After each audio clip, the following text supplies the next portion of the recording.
Welcome to the Mustard Seed Media video podcast. My name is Bob, and this is the podcast for Drupal web designers.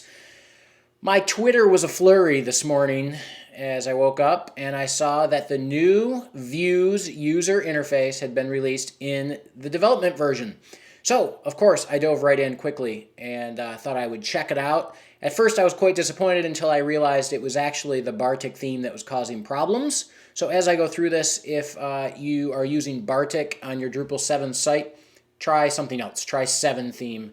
That will be much more helpful. Anyway, they put a new skin on the Drupal UI, and I thought I would give you an overview of it.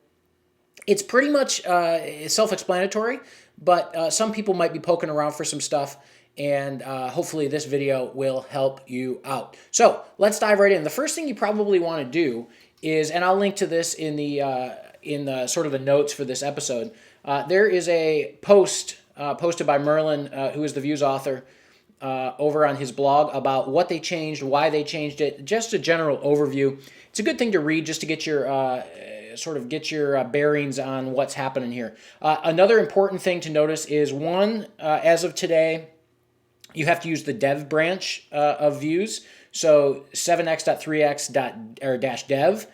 You also have to use the dev version of CTools because they changed some of the dependencies. So if you didn't upgrade CTools initially, like I didn't, then you're going to have problems. So make sure you have the dev versions of both of those. And I think, let me look real quick. I believe they're both marked March, what's today? March 17th is the versions that you want. So run over and grab those.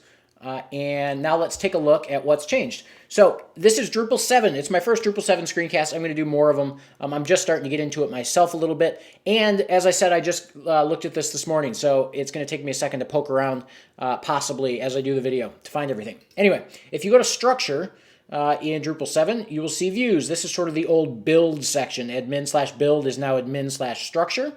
And if you click Views, what you're going to do, you're going to see a layout similar to the old view that you used to have. You get some of these nice, cool, new little drop downs and stuff like that as opposed to the links across the side.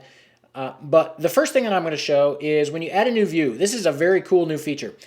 Basically what they did is they wanted to, one of the main goals in this new interface was to take the stuff that everybody uses all the time, the simple stuff, put that really easy to access, and then take some of the more advanced features like arguments, like relationships, some of that stuff, and sort of move it off to the side a little bit. So it's easy to get to if you need it, but it doesn't confuse people who are just trying to build basic views. A lot of this was done for Drupal Gardens. So one of the main things they did is they added sort of this interim step. It used to be that you jumped right into views and started building your view. Now they added sort of this wizard step, which at first reminded me of the Views 1 interface a little bit, just because of the way it's stacked and stuff like that, but there's less data, so it's a lot easier to use. So the first thing you're going to do is put in your view name. All of this stuff, basically what's going to happen, you're going to put in your info here, and then it's just going to end up in the view itself. So it's just an easy way to add the basics to your view, so you don't have to click through a bunch of different things. So I'm going to call this test view. Now I can add a description. Again, this is just the view description that you used to have. One of the main things to notice so you don't get confused is node. Because it's Drupal 7 and they tried to make things a little more consistent, the word node has sort of gone away in the UI at least, where you now have content. So you're choosing a content view. This is equivalent to the old interface where you were choosing, is it a user view? Is it a files view? What is it? So now it's going to be a content view, which is a node view. And then we can choose to filter it by type if we want. If you want to choose multiple types or do it later or something, choose all. Right now I'm going to make it a page view. And then we can set our default sort order by newest first, oldest first. This is going to be publish date. So if you're sorting by something else, just pick something random and you'll have to remove it later. So I'm going to put newest first. So now we're going to create a page. You can see we can create a page or a block or both right in this wizard. So I'm going to create my page title. This is going to show as the H1 if you display it. A path. You're also going to be able to choose the display format right here. This is nice. So let's make an HTML list of teasers. You got teasers, full posts, and then you got titles linked. The idea is that this is the most common stuff that people tend to do. So they put it right up front. And then you can choose fields if you want, and that'll just let you customize it later. So we're going to choose teasers. Some additional nice things, you can have the links below with or without comments. And you can just choose to create a menu link. There's still no, at least I don't think there is. I haven't tested this with a really robust navigation, but there's still no choosing where it actually goes in the menu, which is kind of a bummer. And maybe we'll encounter that later. Maybe I haven't seen that. So we're going to have the link text. This is going to be what's shown in the menu. We include a feed. We can include a block. I'm going to just do a page for now because that's easy. Now, if we save and exit right now, we could be done. We could have a very basic view that just shows the basics of what we've done here, and we'll have a functioning view, and everything will be great. If you're used to it, if you want to dig in and you want to tweak and you want to do all that kind of stuff, instead of hitting save and exit, you're going to want to hit continue and edit. So let's hit that. Never mind my dog barking in the background. Sorry about that. And so now what we've got is we've got a very nice compact thing that looks sort of like the Views 2 interface. One of the things that I don't think is apparent right away, at least it wasn't to me, is this dark line right here is separating your actual view settings from a preview. So if we look down here, this is the preview of the view that I've set up so far. And if you want to get unconfused, just uncheck Auto Preview. Now, what's kind of weird about this, and I don't really understand why they did this, we have some settings, our current settings, in the preview. Not sure I quite get that, but there it is anyway. So I'm going to undo that preview just because it's confusing to me. So let's go through some of the new sections just to sort of explain what they are, where they are, what they used to be. So we have our title. This was set in the wizard. We have our format and our settings. So HTML list, we can put a wrapper class on it, which is really nice. Unordered, ordered list. This is the override. You know, you used to have the override button. This, you can now just choose it right here as an override. This will be very nice to make it less confusing. I think it was confusing. Am I overridden? Am I not overridden? I'm not sure what's happening. All of that kind of stuff. So that is your settings for that. You want to show content. So we're showing content or fields. This is equivalent to the old node or fields setting. And again, you can override it. And then these are your settings. So it used to be you had that little gear thing that you pushed before. That's sort of when you click settings, that's what you're getting. So you have full content teaser.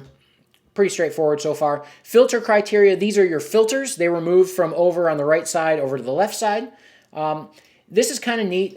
You can add new filters just by clicking add, or you can expose them. And let's say we wanted to delete some filters. We can click delete, and we've got our remove stuff right here. Something you'll notice that I love is they put all of this stuff into a pop-up dialog.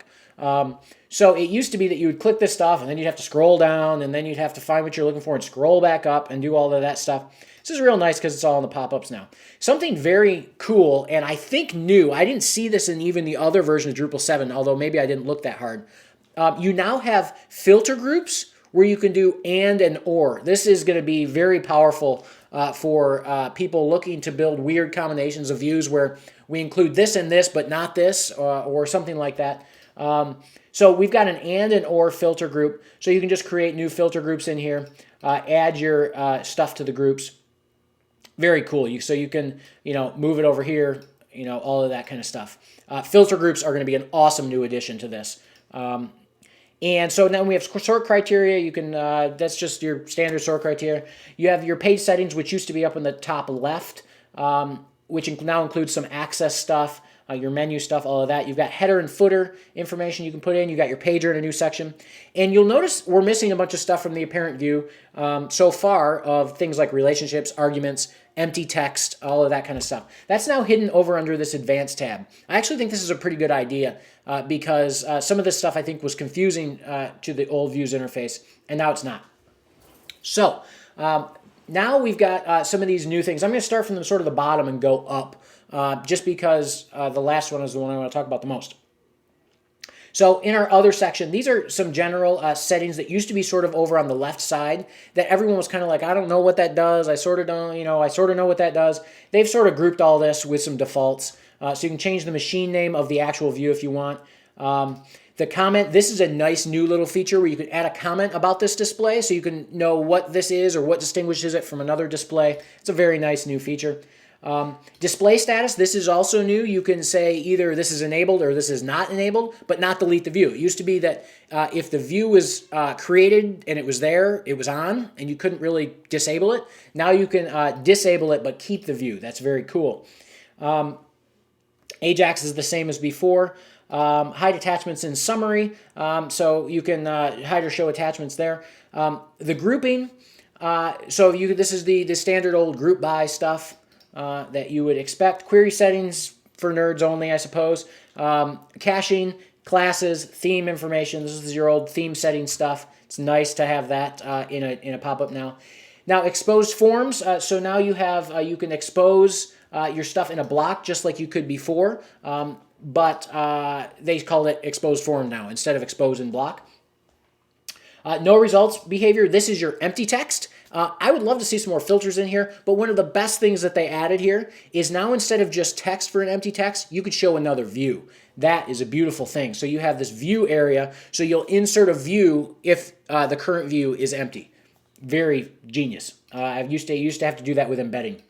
No results behavior I just went over. Relationships, same as the other relationships before that you would expect if you understood relationships before. And the thing that had me scratching my head for a minute here, contextual filters, these are arguments. So it was something that I got confused on before, trying to figure out what is contextual filters. And it's actually a good thing because that's sort of what I tell people arguments are. Everyone's like, what's an argument? What's an argument? Well, arguments are filters that depend on where you are. They depend on the context of what you're looking at. So all of this stuff is kind of the same. So I'm just going to add a node ID just to show you that it's the same. So you can still provide a default value, same as you could before. It's all kind of the same stuff that you had for arguments. Now, something that's very neat. You can clone this page. This used to be, oh boy, what did I do? Oh, I clicked on something. Okay. So you can now clone this page, which is really nice. Oh, you can apparently click and close it that way too. That's cool.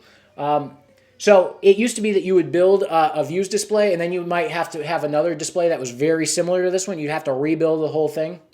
I love clone page. That's a very cool thing. So now you'll see instead of on the left side, like vertical tab style, you now have your tabs across the top. So you have 1 page, 2 pages. You can add your new stuff. You can add a block.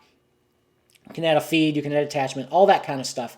You can edit your name and description for the actual view here. Apparently we're getting some errors. I'm not sure what these are. Whatever. And then when you're all done, you can save them. I love it. Right? New views UI. I think it's super usable. It's a super good improvement. It might take some time to get used to just because of the change in terminology, the change in location of a couple things, but it's not that different. And I think all the improvements, especially the pop-ups, so we don't have to scroll 100 times every time we change a filter, those are all really great improvements. So thanks to the UI team, very good stuff. If you have comments on this episode, hit us up over at mustardseedmedia.com/podcast. Follow us on Facebook and Twitter. The links are in the top right there. And if you appreciate the podcast, as always, you can chip in. There is a chip in link over there as well. That's it for this time. Enjoy the new Views UI. I know I will. See you next time on the Mustard Seed Media video podcast.